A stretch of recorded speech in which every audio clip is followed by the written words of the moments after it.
Welcome to மிச்சி செய். So இன்னைக்கு நம்ம வீடியோவில் எந்த படத்தை பற்றி பார்க்க போகிறோம்னா விஸ்வநாதன் சன்ஸ் படத்தை பற்றி பார்க்க போகிறோம். Viswanathan and sons. ஸோ இந்த படத்தோட டைட்டிலே பார்த்தீங்கன்னா ஒரு வித்தியாசமான ஒரு டைட்டிலாக இருக்குது. ஸோ படத்தோட படம் பார்க்கும்போதே தெரியுது, டைட்டில் பார்த்தாலே ஒரு நல்ல ஃபேமிலி பேஸ்டு படம் அப்படிங்கிறது ரொம்ப நல்லாவே தெரியுது. சூர்யாவோட கரியரில் பார்த்தீங்கன்னா நிறைய நல்ல ஃபேமிலி படம் வந்து கொடுத்துருக்காரு. ஸோ வேலு ஆகட்டும், அப்புறம் சில்லுன்னு ஒரு காதல் ஆகட்டும், சிங்கம் ஆகட்டும், என்ன சொல்கிறது, அப்புறம் அந்த உன்னை நினைத்து, அதுக்கப்புறம் பார்த்தீங்கன்னா அந்த அந்த டைட்டில் அந்த உப்புவலாம் கேட்டு பாடுறது, நிறைய ஃபேமிலி பேஸ்டு படங்கள் வந்து சூர்யா நிறைய வந்து கொடுத்துருக்காரு. ஸோ அவரோட லிஸ்ட்டில் பார்த்தீங்கன்னா இந்த படம் வந்து ஃபேமிலியோட பார்க்கக்கூடிய ஒரு அழகான ஒரு படம் வந்து சொல்லலாம். ஸோ அம்மா பிள்ளையோட சென்டிமெண்ட் ஆகட்டும், அப்பா பிள்ளையோட சென்டிமெண்ட் ஆகட்டும், இதெல்லாம் வந்து ரொம்ப அழகா படத்தில் ரொம்ப காமிச்சிருக்காங்க. ரொம்ப நல்லாவே இருக்கு படம் அப்படின்னு நம்ம சொல்லலாம். ஓகே, இந்த படத்தோட கதையை வந்து நான் வந்து ஒரு எனக்கு தெரிஞ்ச அளவு நான் வந்து நரேட் பண்ணுறேன். ஸோ படத்தோட கதை என்னன்னு பார்த்தீங்கன்னா, ஹீரோ வந்து பார்த்தீங்கன்னா ஸ்டார்டிங் சீன்லேயே வந்து ஹீரோ வந்து துப்பாக்கி சுடுற அந்த ஒலிம்பிக் போட்டியில் வந்து காமிக்கிறாங்க. அந்த ஒலிம்பிக்ல எப்படியாவது கோல்டு மெடல் வாங்கணும் அப்படிங்கிறது அவரோட லட்சியமா இருக்குது. சின்ன வயசுலேருந்து அவங்க அம்மா வந்து சொல்லியிருக்காங்க, நீ எப்படியாவது ஒலிம்பிக்ல கோல்டு மெடல் வாங்கணும்ட்டு. ஸோ அதனால பார்த்தீங்கன்னா அவர் துப்பாக்கி சுடுற போட்டியில் வந்து எப்படியாவது கோல்டு மெடல் வாங்கணும்னு சொல்லிட்டு அந்த போட்டியில் கலந்துக்கிட்டு சக்ஸஸ்ஃபுல்லாக அந்த ஹையஸ்ட் பாயிண்டை ஸ்கோர் பண்ணி கோல்டு மெடல் நம்ம இந்தியாவுக்காக வந்து கோல்டு மெடல் வாங்கிடுறாரு. வாங்கி அவங்க அம்மா கிட்ட வந்து சொல்றாரு. அவங்க அம்மா பார்த்தீங்கன்னா ரொம்பவே ஒரு இன்னசென்ட்டான ஒரு ப்ராப்பர் ஒரு ஃபேமிலி அம்மான்னு சொல்லலாம். அவங்க அம்மா வந்து ஒரு சுகர் பேஷண்ட், ஆல்ரெடி உடம்புல வந்து நிறைய டிசீஸ் இருக்கு அவங்களுக்கு.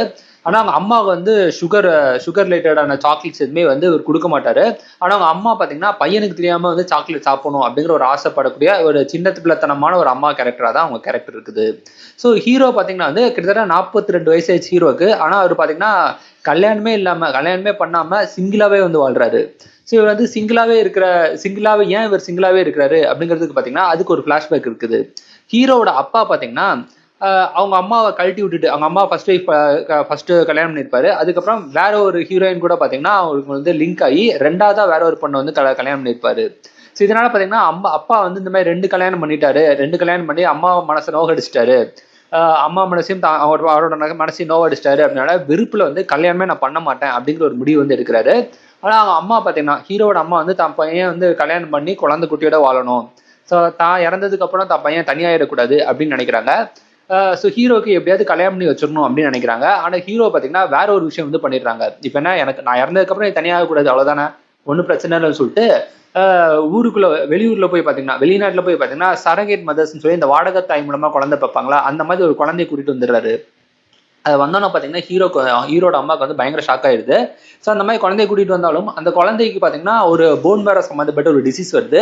அந்த போன் மேரோ சம்மந்தப்பட்ட டிசீஸ் வந்து அப்பாவோட போன் மேரோ வந்து மேட்ச் ஆகலை. அதனால அம்மாவோட போன் மேரோ கொடுத்தாதான் அந்த குழந்தையை காப்பாற்ற முடியும் அப்படிங்கிற ஒரு சுச்சுவேஷன் வருது.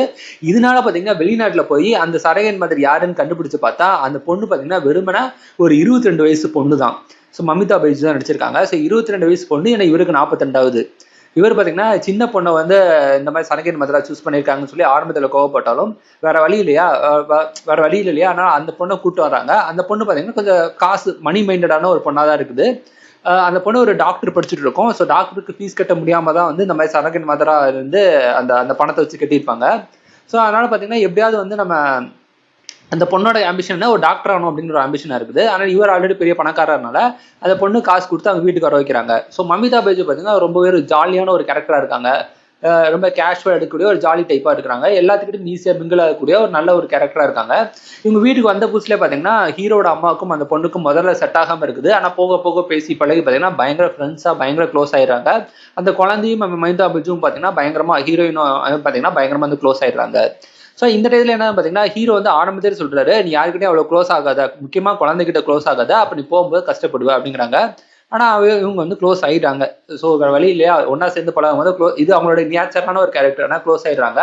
க்ளோஸ் ஆகும்போது பார்த்தீங்கன்னா ஹீரோக்கிட்டையும் அவங்க க்ளோஸ் ஆகிறாங்க. ஹீரோட அந்த கைண்டான ஆட்டிடியூடு, அவங்களோட பிஹேவியர், அவங்க ஹெல்பிங் டெண்டன்சி ஆகட்டும், அவங்க கேர் பண்ணுற விதமாகட்டும், எல்லாமே பார்த்தீங்கன்னா ஹீரோட விஷயங்கள், ஹீரோ மேலே பார்த்தீங்கன்னா ஹீரோயின் வந்து காதல் வயப்படுறாங்க. அந்த காதலையும் வந்து அவங்க அம்மா மூலமா சொல்றாங்க. ஆனா ஹீரோ வந்து அது பெருசா அக்செப்ட் பண்ணல, இல்ல வேண்டான்னு சொல்லிட்டு அந்த பொண்ணை வந்து ஃபிளைட் ஏற்றி அனுப்பிச்சிடுறாங்க.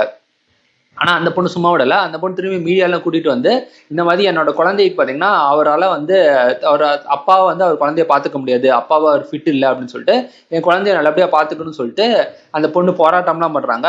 கோர்ட்ல கேஸ்லாம் போடுறாங்க. அதுக்கப்புறம் கோர்ட்ல என்ன சொல்றாங்கன்னா, ஓகே நீங்க அந்த குழந்தைய உங்களால பார்த்துக்க முடியுதா அப்படின்னு செக் பண்ணுவோம், பார்த்துக்க முடியறதுக்கு ஒரு 6 மாசம் டைம் கொடுப்போம், 6 மாசம் உங்களால் பார்த்துக்க முடிஞ்சா நீங்க அந்த குழந்தைய வளர்த்துக்கோங்க மாதிரி சொல்றாங்க. அதுக்கப்புறம் திரும்பி சேர்ந்து ஒன்னா சேர்ந்து ஹீரோ ஹீரோயின் வந்து அவங்களோட வீட்டுல ஒன்னா சேர்ந்து வளர ஆரம்பிக்கிறாங்க, அந்த குழந்தைய வந்து வளர்க்க ஆரம்பிக்கிறாங்க. ஸோ இடையில சின்ன சின்ன காமெடி சீக்வன்ஸ்லாம் உள்ளுக்குள்ள வச்சிருக்காங்க. ஸோ அந்த ஹீரோவை பார்த்தீங்கன்னா அந்த நேரத்தில் அவங்க அம்மாவும் இறந்து போயிடுறாங்க. ஸோ தன்னுடைய சித்தியோட பொண்ணுக்கு பார்த்தீங்கன்னா அந்த நேரத்தில் நிச்சயம் கல்யாணம் பண்ணியிருப்பாங்க, கல்யாணம் ஃபிக்ஸ் பண்ணியிருப்பாங்க. ஸோ அந்த கல்யாணத்தை வந்து ஹீரோ போய் வந்து முன்னின்று நடத்த போறாரு. ஆனா அந்த அந்த குழந்தை இருக்கு இல்லையா, ஸோ அந்த செகண்ட் ஒய்ஃப் மேல ஹீரோக்கு வந்து செகண்ட் ஒய்ஃப் மேல கோவம் இருக்கலாம், ஆனா செகண்ட் ஒய்ஃபோட பொண்ணு வந்து என்ன பண்ணாங்க, ஸோ அவங்களோட ஒரு கேரக்டர் ஆகட்டும். ஸோ அந்த கேரக்டர் பார்க்கும்போது ஹீரோக்கு வந்து தெரியுது நம்மளும் தப்பு தான் பண்ணியிருக்கோம், வெறுப்பை காமிச்சிருக்கோம், தப்பு பண்ணியிருக்கோம் அப்படின்னு தெரிய வருது. அந்த தப்பு எல்லாத்தையும் ரெக்டிஃபை பண்ணி கடைசி வந்து பார்த்தீங்கன்னா தன்னோட சித்தியோட பொண்ணுக்கு வந்து அவர் கல்யாணம் பண்ணி வைக்கிறாரு. இதே நேரத்தில் ஹீரோ ஹீரோயினுக்கும் கூட ஒரு நல்ல கெமிஸ்ட்ரி வந்து ஃபார்ம் ஆகுது. ஹீரோக்கும் ஹீரோயின் ஒரு கட்டத்துல வந்து பிடிச்சி போகுது. பட் ஹீரோக்கு பாத்தீங்கன்னா வந்து தன்னோட ரொம்ப சின்ன வயசு பொண்ணா இருக்கு இந்த பொண்ணு, அதனால வேணாம் நீ போய் உன்னோட போய் படிக்கிற வேலையை பாருன்னு சொல்லிட்டு படிக்கிற வேலையை போய் பாக்குறாங்க. ஸோ ஹீரோயின் வந்து படிக்கிறதுக்கு வெளிநாட்டுக்கு அமைச்சிடுறாங்க. ஒவ்வொரு பர்த்டே டயத்துல மட்டும் தன்னோட குழந்தைய போய் அவங்க போய் பாக்குறாங்க, வீடியோ கால் பண்றாங்க, அந்த மாதிரி ஒரு ரிலேஷன்ஷிப் வந்து போயிட்டு இருக்கு. ஃபைனலா ஹீரோ ஹீரோயின் சேர்ந்தாங்க. ஸோ இவ்வளவுதான் பாத்தீங்கன்னா இந்த படத்தோட ஒரு சுருக்கமான ஒரு கதைன்னு சொல்லலாம். இதுக்கிடையில பாத்தீங்கன்னா நிறைய காமெடியான சீக்வன்ஸ் எல்லாமே உள்ளுக்குள்ள வச்சிருக்காங்க, ரொம்பவே நல்லா இருந்தது. ஹீரோ பாத்தீங்கன்னா நம்ம ஹீரோ சூர்யா வந்து ஒரு மாஸான ஒரு ஸ்ட்ரிக்டான ஒரு ஆளா வந்து காமிப்பாங்க. பட் ஒரு சீன்ல பாத்தீங்கன்னா அவர் ஒரு பிளே பாய் கைண்ட் ஆஃப் ஒரு ஆக்டிவிட்டி பண்ணியிருப்பாரு. அதை வந்து பாத்தீங்கன்னா அவங்க அம்மா கிட்ட வந்து ஹீரோயின் வந்து சொல்லிடுவாங்க. அந்த இடத்துல அவங்க அம்மாவுக்கும் அவங்க பிள்ளையும் பாத்தீங்கன்னா ஒரு எம்பாரசிங்கான ஒரு ஃபீல் இருக்கும். ஸோ அந்த ஃபீல் பாத்தீங்கன்னா அந்த ஹீரோ நல்லா ஆக்ட் பண்ணியிருப்பாரு. அவங்க அம்மாவும் சரி அதெல்லாம் ஒண்ணு போல அப்படின்னு அவங்க அம்மா விட்டுருவாங்க. ஸோ அந்த சீன் வந்து ரொம்ப கியூட்டா பார்க்க நல்லா இருந்ததுன்னு சொல்லலாம். அந்த மாதிரி எல்லாமே படத்துல உள்ள எல்லா சீன்ஸுமே ரொம்ப நல்லா இருந்ததுன்னு சொல்லலாம். ராதிகாவோட கேரக்டர் வந்து இந்த படத்துல ஒரு முக்கியமான ஒரு கேரக்டரா இருக்குது. ஸோ இந்த படம் ஓவரால் பார்த்தீங்கன்னா ஒரு கம்ப்ளீட்டான ஒரு ஃபேமிலி பேக்கேஜ் உள்ள ஒரு அழகான ஒரு படம் சொல்லி நம்ம விஸ்வநாதன் சன்ஸ் இந்த படத்தை வந்து சொல்லலாம். ஸோ இந்த படம் பார்க்கலன்னா பாருங்க, ஒரு நல்ல ஒரு ஃபேமிலி டிராமா படம் பார்க்கணும், ஒரு 2.5 மணி நேரம் ஒரு என்கேஜிங்கான ஒரு படம் பார்க்கணும்னு நினைக்கிறவங்க கண்டிப்பா இந்த படம் பார்க்கலாம். ஸோ இந்த வீடியோ உங்களுக்கு பிடிச்சிருந்தா லைக் பண்ணுங்க, ஷேர் பண்ணுங்க, முயற்சி செய்கி சப்ஸ்கிரைப் பண்ணுங்க. தேங்க்யூ.